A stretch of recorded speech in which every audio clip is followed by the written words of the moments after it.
Hello and welcome to a new unboxing video of my Universal Yums box. Hi Mom, welcome to the video. So this is April's box and we are going to the Netherlands. Ooh, I love the Netherlands. They have some really good food. Feud.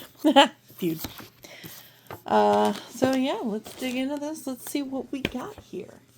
Right off the bat, I see lots of chips, and I am good with that. I love chips. Ooh, food. I love food. Food is, I know everybody says that math is the universal language, but I'm not good at math, so I'm going to go with food. Food's better. All right, so what do we have first? Let's see. We have Roca, the original cheese biscuits since 1949. Gouda flavor. Why is it always Gouda? I hate Gouda. Okay. Roca is a well-known brand both in the Netherlands and abroad. You'll recognize their snacks by their signature yellow and blue or blue and white packaging.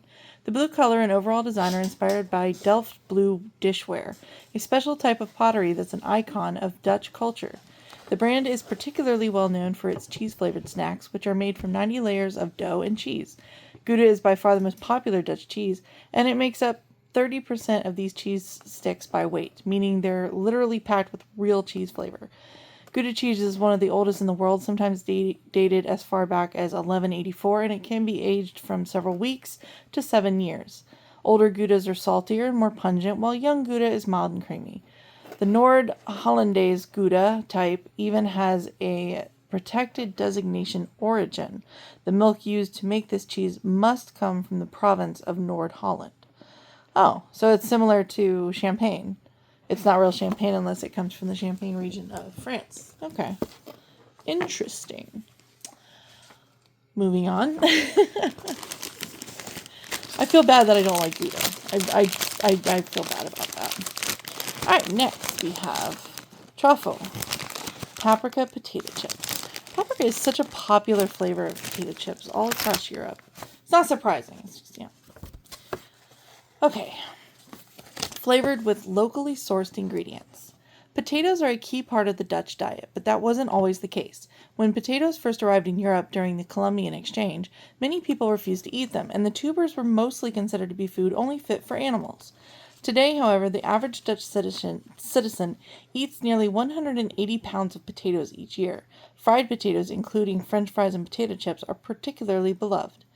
These crispy chips are made by FZ Organic, a family-run company known for its commitment to sustainability and environmentally responsible practices. They use solar energy and even employ innovative frying techniques that make for tastier potato chips. They are flavored with paprika, a spice made from red bell peppers that lends a sweet spiciness to many chips in the Netherlands. The paprika spice itself comes from Central America, in particular Central Mexico, where it has been cultivated for centuries. Nice. I do like paprika, especially in potato salad. Oh my god, a chocolate stroopwafel. When I tell you I love stroopwafel, it's more than just love. Okay. Milk chocolate covered cookie. Stroopwafels are a classic Dutch treat that originated in the city of Gouda in the early 1800s. A resourceful baker named Gerard Confucian created the earliest versions using leftovers from the bakery, such as breadcrumbs and syrup. These early versions were cheap and commonly enjoyed by the people of lower social classes who could not afford expensive baked goods. Initially, they were even referred to as Armenkoeken, which translates to poor man's cookies. Wow, rude. They come in the form of a slim sandwich cookie that's filled with a layer of caramel or thick syrup. These stroopwafels are coated in chocolate for an even more decadent snacking experience. It may be surprising to learn that a stroopwafel is actually made from a single waffle that's split horizontally and trimmed while still warm, making for two ultra-thin and crispy layers. A popular way to enjoy a stroopwafel is to place it over a cup of hot coffee or tea so that the biscuit warms slightly and the filling becomes soft and gooey. I like them anyway. Honestly, they're really good. Let's see. page, we have, here we go. This is Jimmy's salted caramel popcorn. Oh, I love popcorn. I love salted caramel. Put them together and I'm a happy girl. Air popped with crunchy caramel. Popcorn has a surprisingly long history. Popcorn kernels have been found at archaeological sites dating all the way back to 4500 BCE. Flavored popcorn, however, like this salted caramel popcorn, is a much more recent invention. Jimmy's produces an exciting array of popcorn flavors from sweet chili cheese to toffee. They even offer chocolate-covered popcorn. Did you know that popcorn pops into two distinct types of shapes? One shape is called butterfly or snowflake and features an irregular structure with wings that stick out. The other shape is called mushroom, which refers to rounder, smoother popcorn without wings. This caramel corn is made with mushroom popcorn, as it's less fragile than butterfly popcorn and able to stand up to heavier coatings and flavorings. A thing we like doing sometimes is mixing a savory snack inside a bag of sweet popcorn, then shaking it to get it all mixed together, and then eating it with a big spoon. I mean, I guess. Next, we have Halema, since 1861, chocolate peanut cookies. I like all of those words. That looks really good. That looks really good. Oh, God, my tongue hurts. I'm sorry if I'm talking weird. Milk chocolate covered cookies with roasted peanuts. The American English word cookie is derived from the Dutch koekie. I think I'm pronouncing that right. Meaning little cake. The word can likely be traced back to the Middle Ages, when cooks would place a small amount of cake batter into a wood-fired oven to test how hot it was. Cookies themselves were brought to America by Dutch immigrants, where the word cookie soon became cookie, replacing older American terms such as jumble, a cookie-like snack made with nuts and sugar, and plunket. Why? Why do the English always give stuff such terrible names? Hey babe, you want some pluckets for dessert? Plunkets? What's this sweet crispy thing you baked? Oh, I'm gonna call it a jumble. I'm sorry. Anyways, these crunchy cookies are extra special, featuring roasted peanuts and a layer of chocolate. Peanuts are extremely popular in the Netherlands. In fact, it's one of the top peanut importers worldwide. A related fun fact, the Dutch word for peanut butter is pindakaas, or peanut cheese, because during the time that peanut butter arrived in the Netherlands, the word butter had been copyrighted by the dairy industry. That's hilarious. Holy crap. Holy crap. Okay. We got more cookies. Oh, more words I love. This is from Merba, and it's lemon chocolate cookies. And they look so good. Oh my god. Zesty lemon cookies with white chocolate. Side note, did you know white chocolate's not actually chocolate? Yeah. When I found that out, I was sad. But I still like it. These cookies are made in the style of an American chocolate chip cookie, but feature white chocolate instead, as well as a zesty lemon flavor. In the 1800s, the Netherlands was a major producer of chocolate and cocoa powder. White chocolate was actually invented as a way to use up all the cocoa butter that was left over from the process that produces cocoa powder. It's not only tasty, it helps reduce food waste too. Lemons are also an important part of Dutch culture aside from their use in cuisine.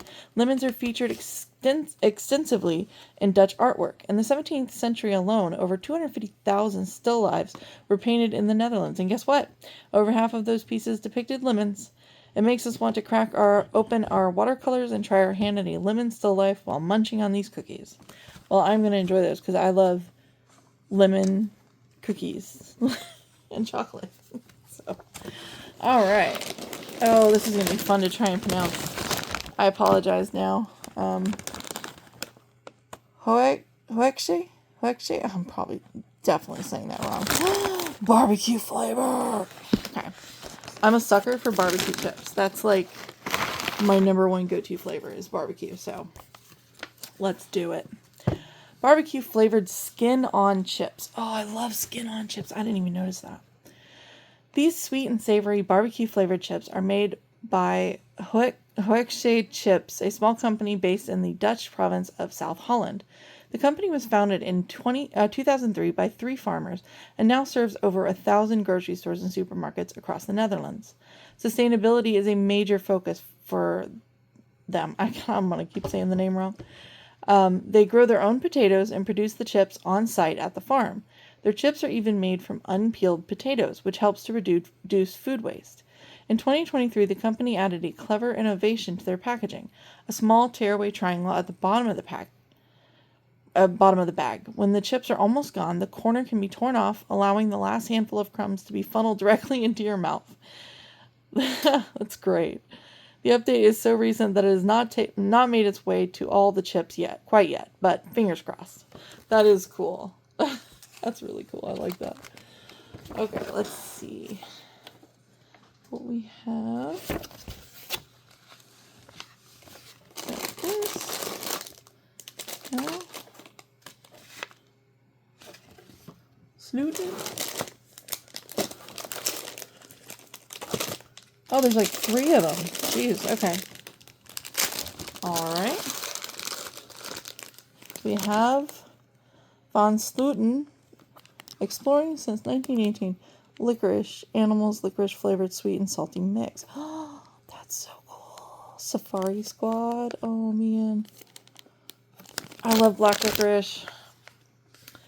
Sweet and salty licorice gummies. The licorice plant is native to West Asia, North Africa, and southeastern Europe, and arrived in the Netherlands in the 1600s through international trade. Salty licorice can be an acquired taste. Some find the saltiness completely addictive, while others are turned off by the intense flavor. Rather than ordinary table salt, these candies are seasoned with sal ammonium chloride. Oh. Which is slightly bitter. Sal ammoniac is also used in some cough medicines, and it's possible that salty licorice was first used medicinally, though it's now enjoyed as a tasty snack. These fun licorice chews come in the form of tiny animals and feature both sweet and salty flavors. Turn the page to our feature on licorice while trying these gummies. Well, I do love gummies and I love licorice, so I'm going to give those a try, but I can't promise that I'll like them. I've had salted licorice from the Netherlands before, and it was way too salty for me, but maybe I'll like these ones better. Alright, then we have more. These are Tropical Punch fruit-flavored chewy candies. Yum. Tropical Punch flavored chewy candy. Brand new candy alert. These candies are the latest offering from Van Slooten, one of the largest candy manufacturers in the Netherlands. The outer part of the candy is meant to evoke the essence of tropical candy flavors with a surprise burst inside. It's only fitting for a brand that encourages customers to chew and explore. In the Netherlands, Dutch customers take photos of themselves enjoying their fruity candies in exciting travel destinations and post them on Instagram along with the hashtag #GoExplore. Try it. You might even be featured on the Van Slooten account. Here's another question for you. You've probably tried a lot of candies by now that have some version of tropical flavors. This means that they contain the taste of one or more tropical fruits. But do you know what tropical fruits are exactly? These fruits have to grow in very warm tropical climates or near the equator on Earth. The most common tropical fruit is probably the banana. But what is the rarest and strangest tropical fruit you've ever tried? Tell us. I think dragon fruit is a tropical fruit. So yeah, that's the weirdest one I've ever tried. And then we have speculoos. Papeches? I can't say that. And I can't pronounce that either. I'm going to butcher that. I'm so sorry. Oh my gosh. They're little gingerbread mins. Is that what they are? Spiced and caramelized cookies. These gingerbread men are fashioned into a speculoos cookie, a crunchy spiced cookie that's perfect for dipping in tea or coffee. They have a warm, spicy flavor, making them ideal for dunking in a cold glass of milk. In the Netherlands, speculoos cookies as well as the similar speculaas cookies are closely associated with wintertime and the Feast of St. Nicholas, which falls on December 6th of each year. And I will say, I love gingerbread, but after trying speculoos cookies for the first time, I like it more. It's just got a better flavor profile, but gingerbread is still delicious. The term speculus is said to be derived from the Latin word speculum, which means mirror. This was apparent in the traditional images that would be molded onto the cookies. Think Christmas imagery. But another interpretation connects it to the Latin word speculator, which could reference St. Nicholas, a person who can famously see everything. In the United States, similar versions of the cookies are known as Belgian spice cookies or Dutch windmill cookies. The Dutch enjoy these tasty treats year-round, so can you. And I shall. Maybe not year-round, but I'm gonna try it soon. All right, next we have Roka, the original cheese biscuits. More cheese biscuits with freaking Gouda, but also onion and garlic. So, I really hate Gouda cheese. I really wish I didn't. I've tried so many different kinds, and I don't know, but I will give it a try. Gouda onion and garlic flavored puff pastry. In 1949, Joe Rudenrij, I'm so sorry, founded his snack brand Roka in the Dutch city of Delft. The name Roka combines the first letters of his family name with those of I am not going to try and say that word. I feel like I would commit a hate crime if I tried. I'm so sorry. The Dutch term for cheese Krispies. It literally translates to cheese tablets, which also happen to be one of the brand's most popular offerings. Roka actually makes a number of cheesy snacks. These cheese puffs are super crispy and flavored with Gouda cheese as well as onion and garlic for a well-rounded, ultra-savory taste. Try adding them to your next snack platter or charcuterie board. Cheese puffs will pair well with grapes, apples, cured meats, and of course cheese. But here's an absolutely delicious piece of trivia. The beloved form of cheese puffs were invented right here in our own country in the 1930s. Two companies, one in Wisconsin and the other in Louisiana, discovered it accidentally around the same time. I don't know about you, but it makes us absolutely giddy that we have bragging rights to such a cool snack. I guess. Here we have some more gummies. They're cars. That's cool. Oh man. Forest fruit flavored gummies. Okay. Concorp is a confectionery company that began making peppermint candies in the early 1900s. Over the next 100 years, the company steadily grew, acquiring a number of popular brands along the way, including Van Sluten, remember? Today, Concorp Confectionery Corporation offers nearly every type of candy you can imagine: gummies, sour candies, licorice, and even cough drops. These Van Sluten gummy candies are shaped to resemble tiny cars, pink Cadillacs in particular. Now, pink Cadillacs have a long history of being well loved by everyone. A Clint Eastwood movie and a Bruce Springsteen song are both called Pink Cadillac. But perhaps the most famous pink Cadillac ever was the one owned and driven by the famous singer Elvis Presley. Ugh, Elvis. Don't get me started on Elvis. You'll find an assortment of fruity flavors inside the bag, though sweet and sour, fizzy, and sugar-coated varieties are also available. These gummies are an ideal treat for those that love cars and like their snacks to be a little fast. Vroom vroom. Okay. We have lemon Fanta. Oh my god. Oh man, I can't wait to try that. Oh. Zesty fizzy drink. The original Fanta drink was invented in Germany during World War II, when the ingredients to make Coca-Cola weren't available. The new drink was made from some of the only ingredients that were available at the time: the sugar from sugar beets, whey, a byproduct of cheese making, and apple pomace, the skins, pulp, seeds, and stems left over after making apple juice. The drink was aptly named Fanta after the German word Fantasie, meaning imagination. Today, Fanta is made from a more usual list of ingredients, including cane sugar and various fruity flavorings. The Fanta Lemon is refreshing and fizzy with a citrusy lemonade-like flavor. The lemon flavor was only briefly available in the U.S. during 2005, but is widely enjoyed throughout Europe, where it's easily found in supermarkets and restaurants. What other flavors of drinks that came to America only briefly as limited edition versions do you miss or wish you could have tried? I know a few years ago, Pepsi came out with a hot chocolate flavor that I actually really liked. They sent me a free one. I signed up for a thing. They sent me some free ones. And I really liked it. I didn't think I would like it, but I really liked it. It was good. And then when they came out with the cherries and cream one recently, I tried that. And that one was just bad. I don't know how you mess up cherries and cream, but they found a way. But yeah, I kind of miss the hot chocolate. I wish they had made it a staple. Next we have Twist Tarts. Chocolate fudge. Oh, it's Pop-Tarts. But it looks better than Pop-Tarts. Let's see. Toastable cookies. Halema was founded in 1861 by Andel Halema, who was only 22 years old at the time, and is still run by members of the Halema family today. The company specializes in baked goods and is particularly well known for its cookies. The Halema Twist Tart is essentially the Dutch version of a frosted toaster pastry packed with any number of sweet fillings. These Twist Tarts feature a rich fudgy center as well as a decadent chocolate icing. They're ready to eat right out of the package for an easy on-the-go breakfast, but can also be enjoyed warmed up. And I know I guess it's controversial these days, but I really like a Pop-Tart that's been heated up in the toaster. I'll eat it straight out of the pack. I don't care. Cold, warm, doesn't bother me. But sometimes I just like it heated up. It's good. Anyways, these Twist Tarts are quite similar to another popular Dutch breakfast treat, a slice of white bread topped with butter and sprinkles. How about you try having a weekend brunch treat of both together and wake up the spirit of the Dutch? Don't they call that unicorn toast? I know that's what they call it in Australia. But, yeah.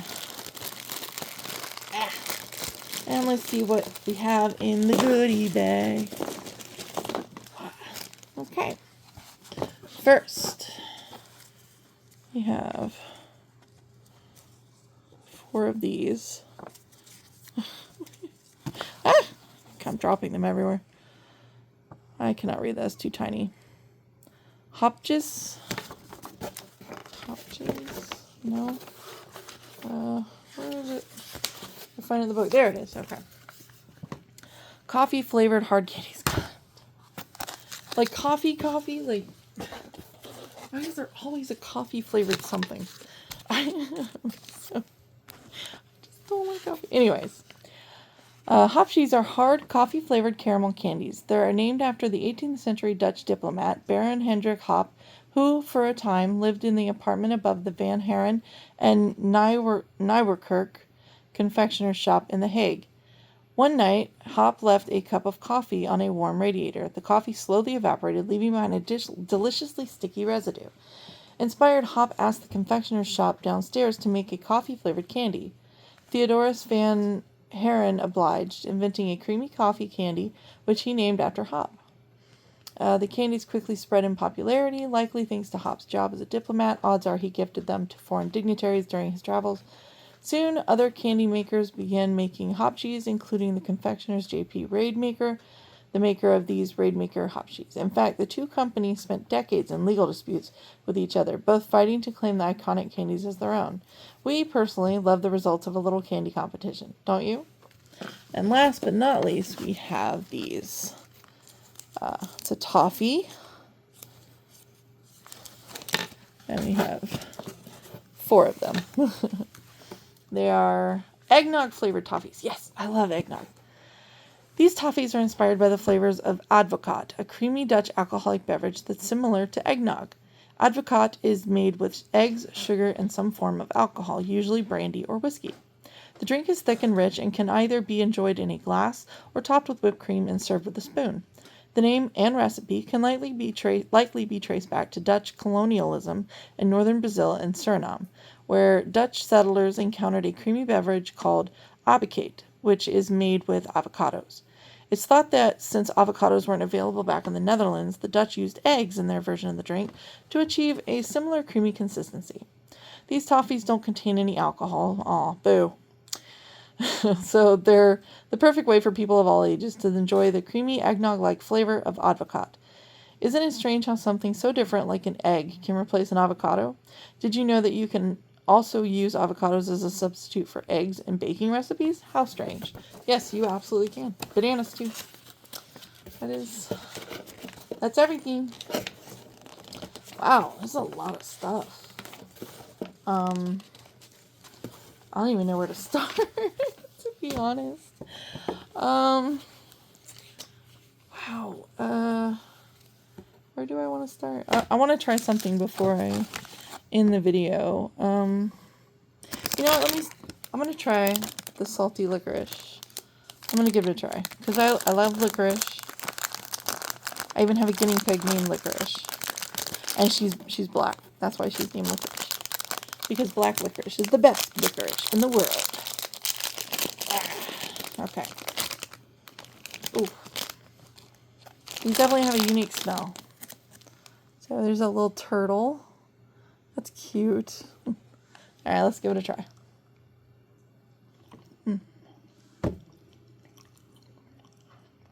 Ugh.